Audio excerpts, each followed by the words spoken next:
Ayan, dahil nandito sa rice fields, nagagapas ng palay, dadalang ko muna siya ng pagkain. And after that, babalik din ako. Dahil magbibilad ako ng palay. Kasi medyo umaaraw naman ngayon.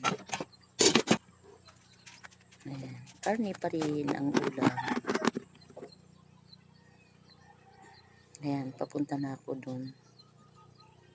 At ang ganda naman ng panahon. Thank you, Lord.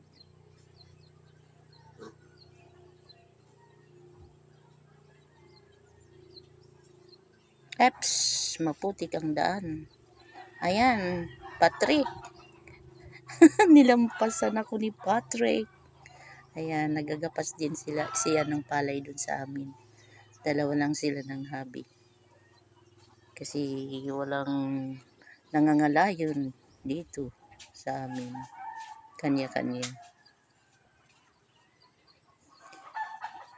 Yan, malapit na ako dun sa palayan.